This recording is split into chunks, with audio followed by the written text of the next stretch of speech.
महाराज जी, सबसे पहले तो आपको बहुत बहुत प्रणाम। और ये जो आप कार्य कर रहे हैं सनातन धर्म को लेकर के, इतने जो आपके मीम्स बनते हैं, आपकी आलोचनाएं होती हैं, इतनी ज़्यादा सहनशीलता से, सहन शक्ति से आप जो कार्य कर रहे हैं, उसके लिए सबसे पहले तो मैं आपको बहुत बहुत प्रणाम करता हूँ। और महाराज जी, मैं केरला में श्री माँ भगवती जगदम्बा भद्रकाली की पूजा करता हूँ और मैं वहाँ 4 वर्ष से हूँ। और वहाँ पर मैं देख रहा हूँ कि एक तो अपनी ना तो बीजेपी है ना कांग्रेस है, ये सरकार नहीं है। सबसे पहली बात तो वहाँ की अलग पार्टी है जो कम्युनिस्ट पार्टी जिसको जाना जाता है। और कम्युनिस्ट का मतलब भगवान को ना मानने वाले लोग। अच्छा, मुसलमान तो हैं ही सबसे ज़्यादा। जो एक तो मलयालम भाषा है तो न्यूज़ भी हमारे यहाँ तक नहीं पहुँच पाती। वहाँ की गवर्नमेंट जो चाहती है वही न्यूज़ हम तक पहुँच पा रही है। और पूरा जो मीडिया है उसमें सब मुस्लिम भरे हुए हैं और जो हिंदू हैं वो भी दोगले हैं। तो ऐसे में क्या किया जाए महाराज जी की धर्म का वहाँ पर प्रचार हो, वहाँ जो हिंदू हैं वो बचे रहें। और बीच में तमिलनाडु पड़ गया, यहाँ तो हिंदी से इतनी जलन है कि पिछले वर्ष बिहारियों को रगड़ रगड़ के वहाँ से मारा गया था। और अभी हिंदी के जितने बोर्ड हैं, बैंक हैं, चाहे कहीं स्टेशन पे भी हिंदी में नाम लिखा है तो उनको मिटाया जा रहा है। तो ऐसे में हम क्या करें, क्योंकि हम भी वहीं पर रह रहे हैं और कहीं ना कहीं वो सब झेलते हैं, देखते हैं, तो बड़ा दुख होता है महाराज जी। तो हिंदुओं के ऊपर अत्याचार करने वाले कौन है? मुसलमान। जी बिल्कुल, अत्याचार आप ऐसे देख सकते हैं कि बाहर तो नहीं आएगा समझ में, क्योंकि एजुकेटेड लोग हैं। सबसे ज़्यादा पढ़ाई शिक्षा व्यवस्था में देखोगे तो केरला सबसे आगे है।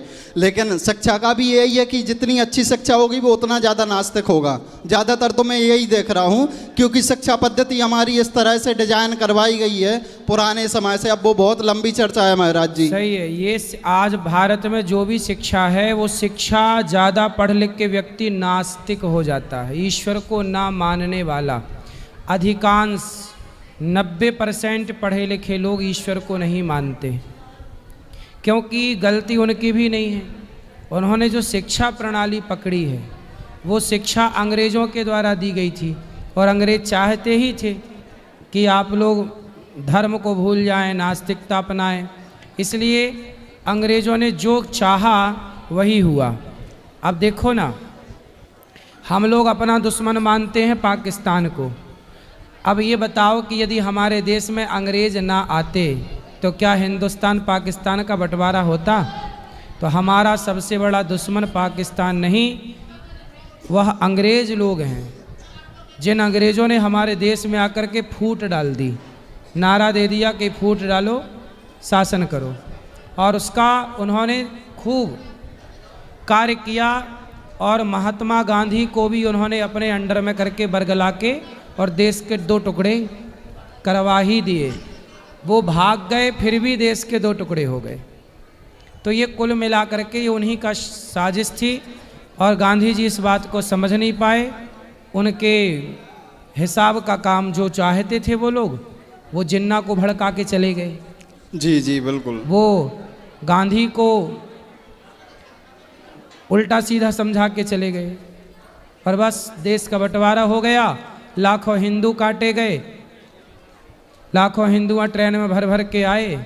अब जिम्मेदार कौन? आज तक पूछो कि भैया उस हत्या का जिम्मेदार कौन है, तो कोई नहीं बताने को तैयार कि कौन जिम्मेदार है।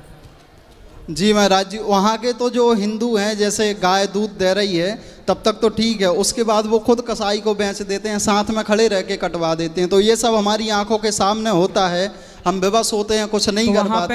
हिंदू कितने हैं और मुसलमान कितने हैं? लगभग महाराज जी वैसे तो बराबर ही हैं, क्रिश्चियन मुस्लिम और हिंदू लगभग बराबर हैं। लेकिन जो हिंदू हैं वो बड़े दोगले हैं महाराज जी, ये तो मैं बिल्कुल खुल के कहूँगा, क्योंकि पढ़े लिखे हैं। अगर वो मंदिर भी आते हैं तो वहाँ के पूरे मंदिर एक तरफ से पूरा बिजनेस बन चुका है। अब देखो ना, अभी वक्फ बोर्ड का आया, उसमें लगभग 200 हिंदू नेताओं ने तो उसके पक्ष में बिल्कुल बिल्कुल बिल्कुल। तो हिंदू सनातनी यदि कट्टर सनातनी हो जाए तो क्या मजाल कि भारत की तरफ कोई आंख उठाकर देखता। ये जयचंद ना होता, यदि जयचंद ना होता तो पृथ्वीराज चौहान की आंखें ना फूटती।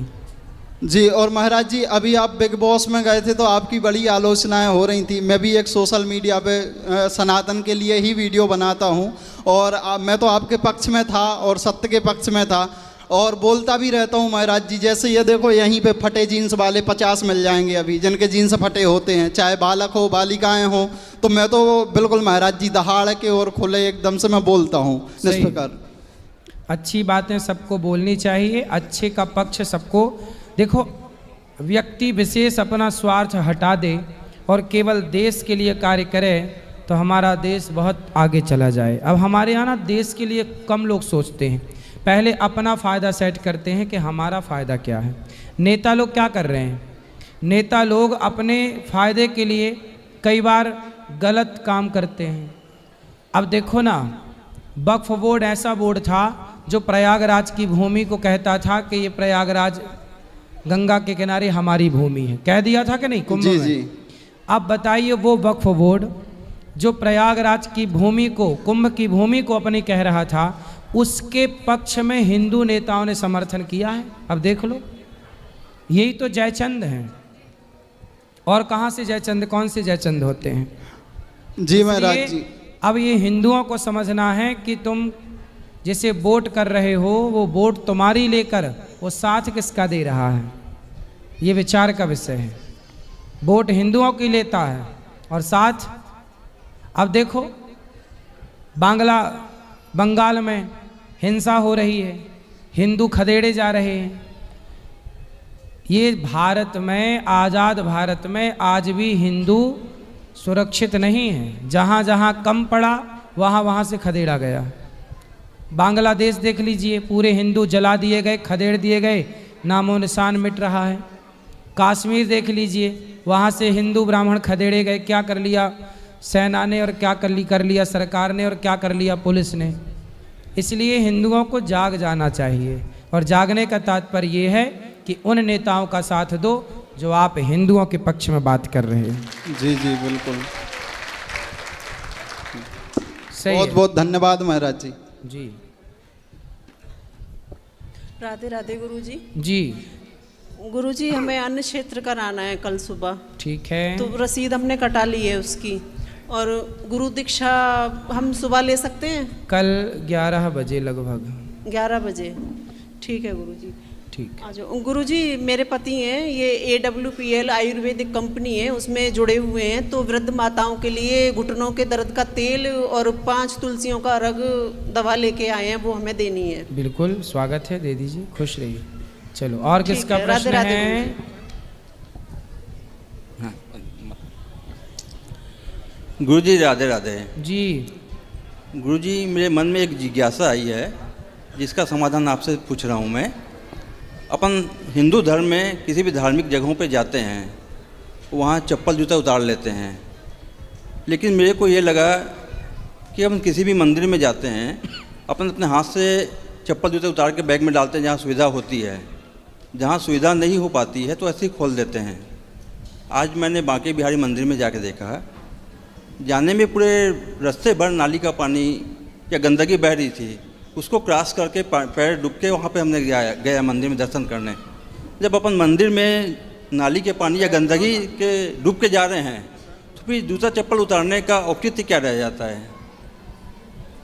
देखो, वो तो एक अव्यवस्था है कि नाली ओवरफ्लो होकर के सड़क में बह रही है। हाँ। वह एक अव्यवस्था है, उसको ठीक करना चाहिए, नगर पालिका का ये कार्य है। हाँ। अब रही बात कि चप्पल पहन कर, देखिए, चप्पल पहनने और ना पहनने का साइंटिफिक कारण समझिए, वैज्ञानिक कारण। आप चप्पल पहन करके बिजली वालों को देखे होंगे, बिजली वाले चप्पल पहन करके फेस का तार पकड़ लेते हैं, उन्हें करंट नहीं लगता, क्योंकि चप्पल पहनने से ज़मीन का जो अर्थ है वो कट जाता है। यदि आप चप्पल उतार के नंगे पाँव पकड़ेंगे तो मर जाएंगे, करंट लग जाएगा।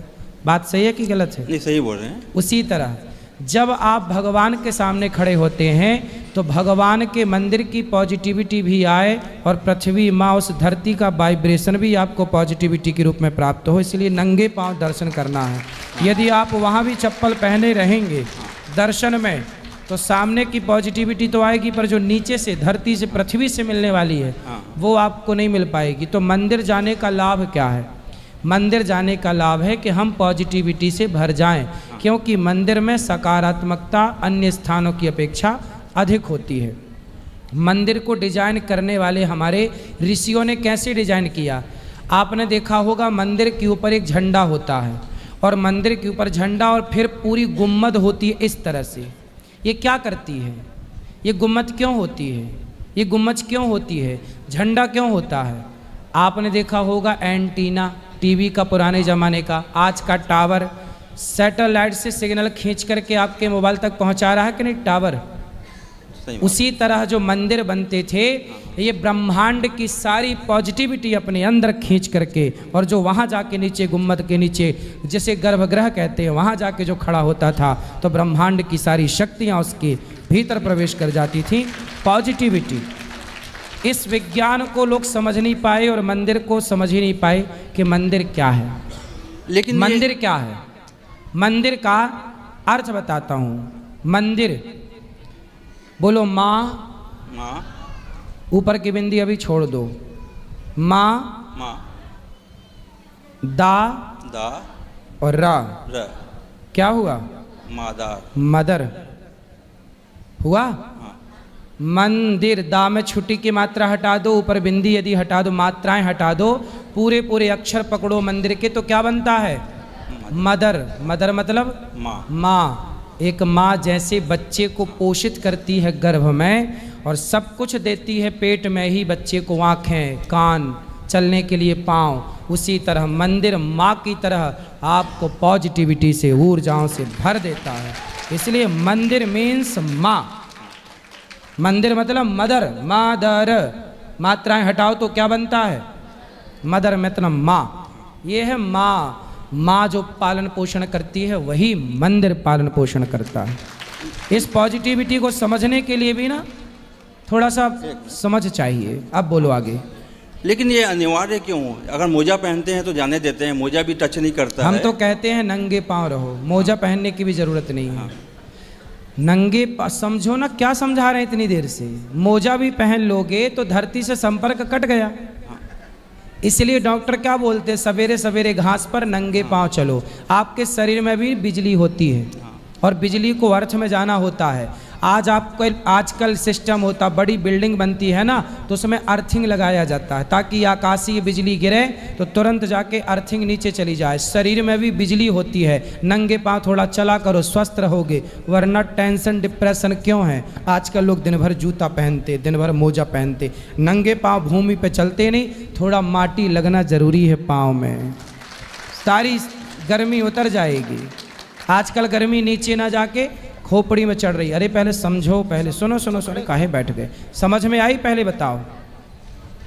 नहीं, ये तो आप सही बोल रहे हैं, लेकिन अनिवार्य या तो व्यक्ति के ऊपर छोड़ दें कि अगर धार्मिक भावनाओं से आया है। आपका मतलब आप क्या चाहते? चप्पल पहन के मंदिर जाना है आपको? नहीं, या तो वहाँ सफाई वैसी हो, हाथ धोने की व्यवस्था हो और जूते मोजे उतार के भी जाएं। होती है तो बहुत सारे मंदिरों में सब व्यवस्थाएं होती हैं। कहीं नहीं है, इसलिए अब कॉरिडोर बनेगा तो उसकी व्यवस्थाएं होंगी। मेरे पूछने का मतलब वही था, या तो धार्मिक आस्था हट रही है तो या तो व्यक्ति के ऊपर छोड़ दें, या फिर व्यवस्था वैसी कर दें कि हमने आज हाथ से जूता निकाला या हाथ धोने की व्यवस्था हो जाए, मोजा उतार के ही जाएं वहाँ पर, या तो फिर अपने ऊपर छोड़ दें कि आपको जैसी मर्जी हो वैसा कर लें।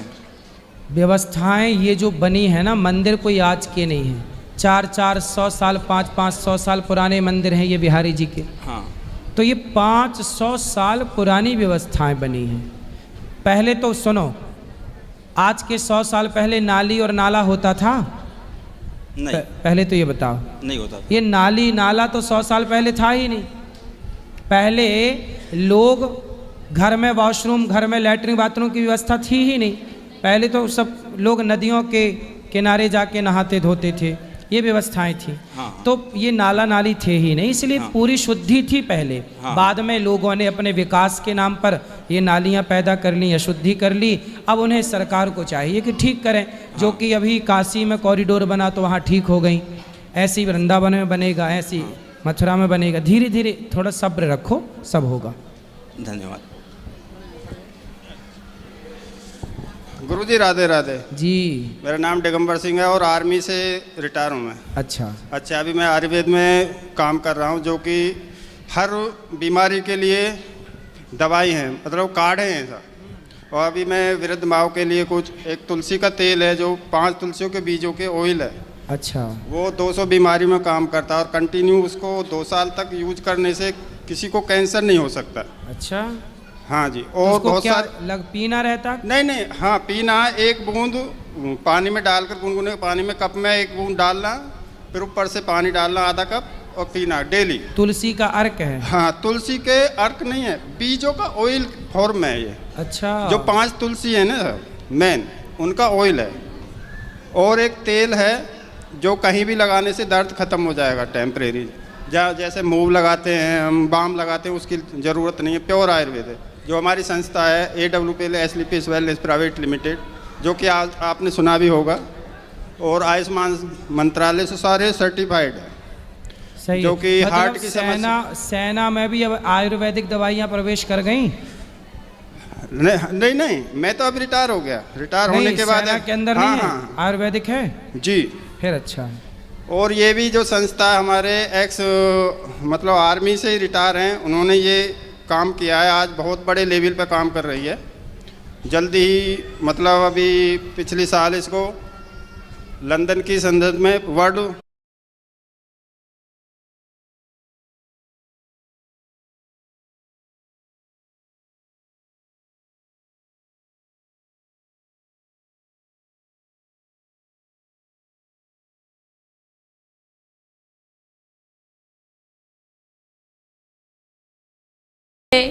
कि मेरा भाई थोड़ा सा स्वभाव में अच्छा नहीं है, तो स्वभाव में अच्छा नहीं है। सभा में अच्छा नहीं है? हाँ जी। मतलब? तो मैं जैसे कि मेरे बेटों की शादी होगी, जो एक रस्म होती है मायरे की, तो मैं आपको भाई मानती हूँ और गजानंद जी को भाई मानती हूँ। ठीक है। और धीरेन्द्र और देवकीनंदन ठाकुर जी को भाई मानती हूँ, आप चारों को। तो मैं चाहती हूँ कि मैं आपके हाथ से ही वो चुंदड़ी ओढ़ूँ जो मायरे में उड़ाई जाती है। ठीक है, उड़ा देंगे चुनरी। और मुझे आपको राखी फिर से बांधनी है, क्योंकि पिछले साल मैं बांध के गई थी, फिर क्या पता आना हो या ना आना हो, तो मैं राखी बांध सकती हूँ आपको? बिल्कुल बांध सकते हैं, पर आती रहिए, हर बार आइए। हाँ जी आऊँगी। और अगली बार से आइए तो 20 रुपया लेके आइए पंडित जी। नहीं, हाँ, वैसे भी आप मेरे से छोटे हो तो इसलिए मेरा बनता भी है। हाँ। तो मैं आपको राखी बांधने बिल्कुल बांध दीजिए। आ सकती हूँ? हाँ। राधे राधे गुरुजी जी। मैं परेशान हूँ। हैं? परेशान किस से? पहले आया था मैं 6 मंथ पहले, जब आपसे नाम दीक्षा ली थी। अरे आपसे नाम दीक्षा ली थी, आपने बोला था नाम जप करो स्ट्रेस दूर होगा, तो किया। जी जी। आ जाओ ना, यहाँ से आ जाओ ना, पूछेगा उस तरफ। आ जाओ इस तरफ आ जाओ। आपका मन भगवान के नाम जपने में नहीं लग रहा है? नहीं, बचपन से जप रहे हैं। समस्या क्या है? Over thinking. तो काहे करते हो? अपने आप चालू हो जाती टेंशन, मतलब जैसे। किस बात की टेंशन है? जीवन में दुख नहीं आए कभी। हैं? दुख नहीं चाहिए। दुख नहीं चाहिए, क्या चाहिए फिर? केवल सुख। अच्छा, गेम खेलते हो मोबाइल पे? आपने देखा है हॉस्पिटल में जब व्यक्ति वेंटिलेटर पे जाता है तो वहाँ पर जो मशीन होती है उस पर लाइन चलती है, ऐसे ऐसे ऐसे ऐसे, ऐसी लाइन चल रही है टेढ़ी टेढ़ी। इसका मतलब क्या है? टेढ़ी लाइन का मतलब क्या है? कि मरीज जिंदा है। और लाइन सीधी हो गई मतलब क्या है? मरीज की डेथ हो गई, मर गया। बोलो हाँ। हाँ बेटा, सुख दुख उतार चढ़ाव का नाम ही जीवन है। यदि आप सीधा सीधा चाहते हो तो ये तो मुर्दे के लक्षण हैं, तो ये जिंदा इंसान के नहीं है। ठीक है, इसलिए दुख से घबराना क्यों है? तो मतलब ऐसे होता है, जैसे मैंने एक दिन, मैं कॉमर्स से हूँ। अभी मैं ऊपर मिलूंगा आपको, आप बैठिए, अभी ऊपर मिलूंगा। तो मैंने एक दिन मतलब सोच रहा था कि मतलब जॉब करके 1 करोड़ रुपए कमा लूंगा। अच्छा। फिर उनको बैंक में FD डाल दूंगा। अच्छा। उसकी इंटरेस्ट मिलेगी मंथली 70,000। वाह। तो फिर उससे मुझे कोई टेंशन नहीं होगी। अच्छा। फिर मुझे एक दिन मतलब थॉट आया, मैं खुश रहने लगा, भाई ऐसे कर लूंगा। पर एक दिन थॉट आया कि मतलब पढ़ा था मैंने बचपन में कि भारत पे फाइनेंशियल संकट आता है तो गवर्नमेंट हमारे पास अकाउंट में जो पैसे होते हैं उनको ले लेती है। हाँ। और 5 लाख से ऊपर होते हैं। फिर मुझे उसकी टेंशन हुई तो मैंने सोचा गोल्ड खरीद के रख लेंगे, वो चोरी हो गया तो बस हाँ। चिंता रहती है। अच्छा ये बताओ, आपने सोचा कि 1 करोड़ कमा के बैंक में जमा कर देंगे, उसका ब्याज खाते रहे। ये बताओ अभी तक कमाए कितना? अभी तक कितना कमाए? कमा लेंगे। अभी कितना कमाए ये बताओ? अभी पढ़ रहे हैं। अभी 1 रुपया नहीं कमाए और करोड़ों कमा के बैंक में जमा भी हो गए, ब्याज भी खा लिया, और ये भी विचार आ गया कि कहीं सरकार ले न ले तो ये नहीं गोल्ड खरीद लेंगे। यार तुम करो कुछ, ये सोचो मत। तुम ऐसे जो सोचते हैं ना वो कर नहीं पाते, क्योंकि आपने सोच लिया इतना सारा कचरा। करने पे विश्वास करो बेटा, सोचने पे नहीं। तैरना हो, स्विमिंग करना हो तो पानी में उतरना पड़ता है। खटिया में पड़े पड़े हाथ पांव चलाने से कोई तैरना नहीं सीखता। तैरना सीखना हो तो पानी में उतरना पड़ेगा। क्यों? खटिया पे हाथ पांव चलाने से कोई तैरना सीख जाएगा? बोलो, आपको आता है तैरना? स्विमिंग आती है? तो आप बिस्तर में पड़े पड़े सीख लोगे? कहाँ उतरना पड़ेगा? इसलिए पैसा कमाने के लिए भी मैदान में उतरना पड़ेगा। ऐसे थोड़ी कि सोच लिया करोड़ आ गए जमा, फिर सोचते रहो, क्या होगा सोच सोच के? तो मतलब रुकता नहीं है दिमाग चलना। पढ़ाई करो मन लगा के। क्या पढ़ते हो? सीनियर के पेपर दिए। कितनी उम्र है आपकी? 17। बस ये उम्र सही है अब कमाने की। कमाओ थोड़ा, करोड़ों के ख्वाब ना देखो। अभी 1000 कमाओ, फिर लाख कमाना धीरे धीरे। अभी 1000 कमाना सीखो, ठीक है? 1000 कमा लोगे तो 10,000 भी कमा लोगे, 10 कमा लोगे तो लाख भी कमाओगे, 10 लाख कमाओगे तो 1 करोड़ भी कमा सकते हो। पहले 1000 पे रहो, एक सीढ़ी पे पाँव रखो, फिर दूसरी सीढ़ी पर। एक साधे सब सधे, सब साधे सब जाए, ठीक है? बेटा मन लगा के पढ़ो और काम करो। इतना ज़्यादा सोच विचार की ज़रूरत नहीं है। राधे राधे। राधे राधे गुरुजी। जी। सारे भगवान एक है, तो खाली नारायण जी के पास ही मतलब जन्म मृत्यु का अंत क्यों होता है? सारे एक ही तो हैं, तो पूरा पावर उन्हीं के पास है। तो जन्म मृत्यु का अंत तो खाली उनके पास ही मिलता है। जन्म मृत्यु का अंत खाली उनके पास ही मिलता है। तो आपको लेना है ये पावर? पावर तो लेंगे, हैं? लेंगे पावर। आप जन्म मृत्यु का पावर आप ले, भगवान बनना है आपको? भगवान नहीं बनना, मोक्ष प्राप्ति करनी है। मोक्ष प्राप्ति करो, खूब भक्ति करो, अच्छे कार्य करो, हो जाएगा मोक्ष। अच्छे कार्य कर रहे। मेरा सवाल ये है कि खाली उनके पास ही जन्म मृत्यु का अंत क्यों है, बाकी भगवान के पास क्यों नहीं है? बाकी भगवान कौन? ब्रह्मा जी। भाई ब्रह्मा जी तो भगवान शिव जी। सुनो, भगवान नारायण की नाभि से कमल हुआ, कमल में ब्रह्मा जी हुए, तो भगवान के पुत्र है ना, पोता कह सकते हैं आप। पुत्र तो कमल है, कमल के पुत्र हैं, तो पोता या पुत्र कुछ भी कह दो ब्रह्मा जी को। ब्रह्मा जी की भ्रकुटी से शिव जी का प्राकट्य हुआ, तो ये तो पुत्र पौत्रादि है ना भगवान के। तो आपके पिताजी हैं घर में? हाँ। तो घर का पूरा काम धाम पिताजी ने सौंप दिया आपको कि अभी पिताजी संभाल रहे हैं घर गृहस्थी? अभी पिताजी संभाल रहे हैं। ऐसे ही भगवान सबके बाप हैं, वही संभाल रहे हैं सब चीज़ें। अभी सौंपा नहीं है, जब चाहे तो सौंप दें। तो भगवान अभी सब संभाल रहे हैं। गुरुजी, वाणी पर संयम कैसे पाए? चुप रहा करो, चुप रहा करो, ज़्यादा बोला मत करो। क्या बोल देते हो आप? गलत सलत बोलते हो क्या? अरे कोई कुछ बोल देता है तो मतलब अंदर सहन नहीं होता है। अच्छा, फिर क्या करते हो? अब 4 जवाब और दे देते हैं। तो जवाब देने के बाद क्या होता है? बात बिगड़ती है और क्या। इसलिए चुप रहो, मौन रहो तो ही अच्छा है। कम से कम विष मत घोलो, बोलो यदि पहले तुम तौलो, फिर मुख को खोला करना। पुष्प नहीं बन सकते हो तो कांटे बनकर मत रहना। गुरुजी, आखिरी सवाल। आओ। माता जी को सिलिकॉन वाले लड्डू गोपाल चाहिए, तो वो बोल रहे लेने चाहिए कि नहीं? कौन से वाले लड्डू गोपाल? सिलिकॉन के, सिलिकॉन के। सिलिकॉन? प्लास्टिक के? प्लास्टिक नहीं, सिलिकॉन। सुनो, हाँ। भगवान जी धातु के ही होने चाहिए। आजकल महिलाएं ना प्लास्टिक के गोपाल जी ले लेती हैं, और सिलिकॉन वगैरह जो आप कहते हैं ना मुलायम होता है ना, एडजस्टेबल जो होता है। हाँ। अरे सब काहे पढ़ रही हो मेरी माँ, भगवान को भगवान की तरह रखो, तुम मजाक बना रही हो। गुरुजी बच्चा समझ के मतलब ले ले। भगवान तो लड्डू गोपाल जी को भी गोपाल धातु के होंगे, उनको स्नान करा के और चरणामृत पिया जा सकता है। अरे जैसे छोटे बच्चे हैं ना वैसे उसे झुला सकते हैं। तो वही भाव गोपाल जी में रखो ना बेटा। रखते हैं। बस तो फिर काहे अलग से ज़रूरत है। आप जब तुम हो तो तुम्हारी माँ से कह रहे हैं हम कि जब तुम बेटा हो तो क्या बाजार से कोई तुम्हारा फोटो खरीद के उसे प्यार करे बेटे की तरह? कर सकती है। जब ओरिजिनल बेटा है तो फिर बेटे की फोटोकॉपी की क्या ज़रूरत है? गोपाल जी ही साक्षात भगवान हैं, उनको फिर सिलिकॉन की ज़रूरत नहीं है। राधे राधे जी। राधे राधे गुरुजी। जी जी। गुरुजी मेरा कोई क्वेश्चन तो नहीं है। थोड़ा तेज बोलो, माइक पास में लो। गुरुजी मेरा कोई क्वेश्चन तो नहीं है, पर मुझे ना आपसे एक भजन सुनना है, प्लीज सुना देंगे? सुना। ऐसा साथी मिलना तो है किस्मत की बात, प्लीज 2 लाइन सुना दीजिए।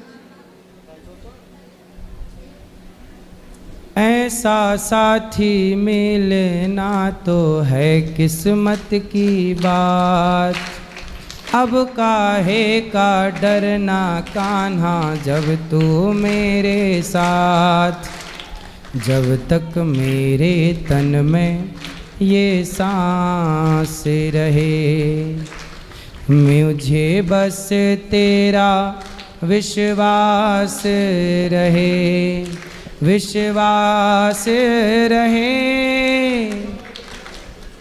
मेरा हर मुश्किल का हल बन जाता तू ही है, उलझन भी मेरी हर पल सुलझाता तू ही है, मेरा तो बस श्याम सहारा तू ही है।